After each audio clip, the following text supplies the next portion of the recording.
হঠাৎ করে আমেরিকার দেওয়া ভয়ঙ্কর আব্রাহামস ট্যাঙ্ক কেন যুদ্ধের ময়দান থেকে সরিয়ে নিচ্ছে ইউক্রেন? আর এত অত্যাধুনিক অস্ত্রশস্ত্র দিয়ে যুদ্ধ করেও কেন রাশিয়ার এক চুলো নড়াতে পারছে না ইউক্রেন? এবং রাশিয়া ইউক্রেন যুদ্ধ 2 বছর পার হয়ে গেলেও কেন থামার লক্ষণ নেই? এ সকল গুরুত্বপূর্ণ বিষয়ের বিস্তারিত থাকছে পুরো ভিডিওতে। ততক্ষণ পর্যন্ত আমাদের সাথেই থাকুন।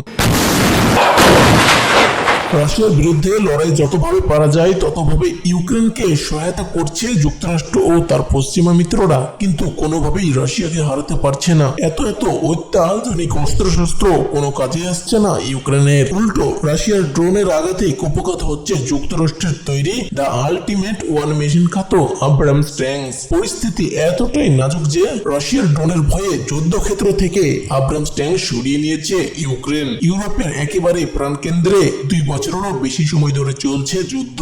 এই যুদ্ধ থামাতো দূরের কথা, রাশিয়ার বিরুদ্ধে লড়াই একজোট হয়েছে যুক্তরাষ্ট্র ও নেতৃত্বাধীন সামরিক জোট ন্যাটো। ইউক্রেনকে ন্যাটোভুক্ত করা নিয়েই মূলত এই যুদ্ধে জড়িয়ে পড়ে রাশিয়া। এরপর রাশিয়াকে ঠেকাতে অস্ত্র শস্ত্র সরবরাহ থেকে শুরু করে যাবতীয় সহায়তা দিয়ে যাচ্ছে ন্যাটো দেশগুলো, কিন্তু যুদ্ধে বারবার রাশিয়ার কৌশলের কাছে মার খাচ্ছে তারা। দুজন মার্কিন সামরিক কর্মকর্তার বড়তে গেল এপ্রিলে এক প্রতিবেদন প্রকাশ করে বার্তা সংস্থা এপি। ওই প্রতিবেদনে বলা হয়, রাশিয়ার বিরুদ্ধে যুদ্ধে যুক্তরাষ্ট্রের সরবরাহ করা আব্রাহামস ট্যাঙ্ক আপাতত যুদ্ধের ময়দান থেকে সরিয়ে নিয়েছে ইউক্রেন, কারণ রাশিয়ার ড্রোন যুদ্ধ কৌশলের কারণে আব্রাহামস এর স্বাভাবিক কার্যক্রম চালানো কঠিন হয়ে পড়েছে।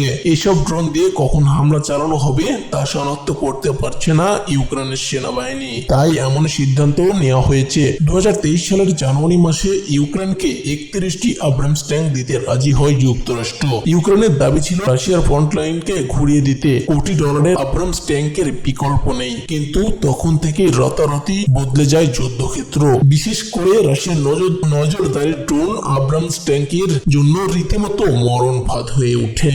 এসব ড্রোন খুব দ্রুত আব্রাহামস ট্যাঙ্ককে শনাক্ত করে হামলা চালায়। তাই 31টি ট্যাঙ্কের মধ্যে 5টি রাশিয়ার হামলায় কুপকাত হয়েছে। উপায়ন্তর না দেখে ফ্রন্ট লাইন থেকে আপাতত আব্রাহামস ট্যাঙ্ক সরিয়ে নিয়েছে ইউক্রেন। এখন নতুন কৌশল কি হতে পারে তা ইউক্রেনের কর্মকর্তাদের সঙ্গে মিলে ঠিক করেছে যুক্তরাষ্ট্র। তবে রাশিয়া টুডে প্রকাশিত এক প্রতিবেদনে দাবি করেছে রুশ বাহিনী আরো একটি আব্রাহামস ট্যাঙ্ক ধ্বংস করতে সক্ষম হয়েছে। অনলাইনের একটি ভিডিও ফুটেজ দেখিয়ে দাবি করা হয়, কামিকাজে ড্রোন দিয়ে ওই আব্রাহামস ট্যাঙ্ক ধ্বংস করে দিয়েছে রাশিয়ান বাহিনী। ইউক্রেনে রাশিয়ায় হামলা চালানোর পর পশ্চিমারা ইউক্রেনকে সাহায্যে এগিয়ে আসে, আর রাশিয়ার পক্ষে একত্রে হয় চীন, ইরান ও উত্তর কোরিয়া।